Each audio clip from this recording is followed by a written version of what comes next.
Hey, just Mark here. All right, so if you're traveling alone, and I've done this now a few times, I just want to share a few tips that might help. Even whether you're shy or outgoing, or you're in situations that don't provide a lot of interaction. So, for example, right now I'm in Puerto Vallarta on a all-inclusive trip, and the funny part is this resort has mostly Mexican families. So I've only met one couple from Canada, and no one else from Canada or the U.S. here. And it's interesting because I still feel the need to talk to people, at the very least, and try. So last night, as a good example, there was a wedding going on, and some people were dancing outside the perimeters of the wedding, and I just jumped in because why not? They were doing line dances, which is something, being from where I am in Calgary, you learn Western line dances all the time. So that was kind of a cool thing. And then I met an American Canadian couple last night, and I went for dinner with them. But here are some ways that, if you're traveling alone, that you can actually get out there and try to meet people so your trip isn't as lonely. Because sometimes going on vacation by yourself, there can be some very hard, lonely moments. The first thing I would suggest, and this is what I did in Italy, I went and I booked an excursion with a group of people to somewhere I wanted to see. Now, I don't normally book excursions because I like to just see a country on my own, but I wanted to go meet some people along with experiencing, the Vatican. And what else I did? The Vatican, I did the Colosseum, a few other things that were group tours. That actually promotes conversation among other people. There's a young lady who, like me, was a solo traveler. She was about half my age, but she had no one to take her photo. I had no one to take my photo. So, what do? We took each other's pictures. It was fantastic. Another thing I do recommend when you're traveling to kind of just get out there and meet people if you're feeling lonely is go to the buffet. Sit close to somebody, smile, say hello. Yes, it takes chances, when you're doing that kind of stuff. Oh, hola. Gracias. As I was saying, when you're at the buffet and you're meeting people, it's kind of fun. Outside of the couple on site. But other ways that you can kind of expand yourself when you're traveling alone is that join in on some of the resort activities. If you're on a resort like I am, there's games and pool parties and different things like that. So I had to step away from recording just due to my dinner arriving, and I'm not very good at talking and eating at the same time. Anyways, back to what I was saying. I mentioned going to a buffet. A couple times I've been to the buffet here, and that's where I met the first couple the other night, where we just started talking in the line. Actually, I'm joining them for dinner. It's nice to just engage sometimes, even though it's a little uncomfortable.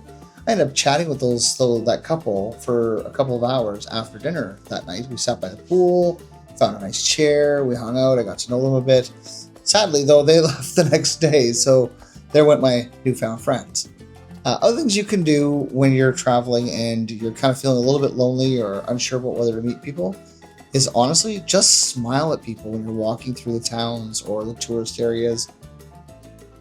Engage with some of the locals.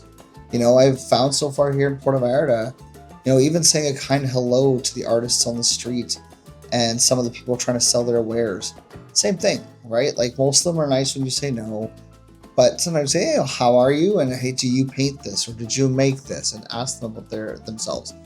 It's not always about finding someone to hang out with. Sometimes it's about just having conversations. Traveling alone is kind of scary. And it can be very uncomfortable. When I go between wanting to be social and wanting to be very quiet, withdrawn, and hide in my hotel room for a little bit. But you're going to be bored if you don't take chances. Another thing is get out there and find things that you like to do. So I'm going to go on a hike. I had to delay it till tomorrow just due to some stomach issues today. But I'm going to go on a hike tomorrow. I'm going to take a bus over to this area. I'm going to go hike up this little, semi-mountain area where I can find some secluded beaches. And I'm also going to go see a big church here in Puerto Vallarta. So I'm going to go see things that are of interest to me, and maybe I'll see some people there that we can chat. Or maybe you like those moments where you are just by yourself and enjoying it. I've had moments here so far in my few days where I've just sat on my balcony, enjoyed the sound of the ocean, and decompressed a little bit. I posted a few things on social media because I want to share a little bit about this trip, because I didn't really share much about my trips last year. One thing I did last year, actually, on one of my trips in Cuba, I actually got to know one of my waiters. Nice guy. And I sent his family a package later on after I left, because being kind to other people is important.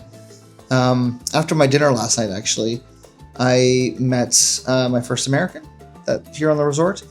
20-year-old kid here for a wedding. No, 22 here for a wedding. And it was just a simple like, oh, hey, how's it going? And we talked for probably 20 minutes or so. And I saw him and his spouse later on, and we talked a little bit more. But they're here for a wedding, and they're going to enjoy it. And I gave him a few tips of the things that I'd seen in the last couple of days. It was his first time out of the country. Travel almost forces you out of that comfort zone because you want to interact with people and you want to be around people. And even if you don't want to be around people, it still forces you to get out of that comfort zone and just say hello and do things. I think we all have a need to talk and hang out with people. I shouldn't really say that, because there was even someone I dated 20 years ago or so who she loved just sitting on the beach, reading her book and relaxing and not really conversing. She was way more of an introvert than I was. And whereas I wanted to go venture off into the cities and the towns and that kind of stuff, and that's what I did. So we did a mix of both for each other. But even her being an introvert, every so often she would like to find someone to talk to. And she got to know servers, she got to know people on the resort, even shared stories with someone about reading the same book she was at the time. I wish I could remember what it was. Was it Aragon or something like that? It was a dragon book. That's all I can remember. And the truth is, your trips are going to be what you make of it. If you're feeling alone on your trip, there's no one to blame but yourself. Because people are way more open to conversation when you're on vacation than they would be in normal life. Ask questions that aren't like, oh, what do you do? What do you do? What do you do for a job? Or what do you make? That kind of stuff.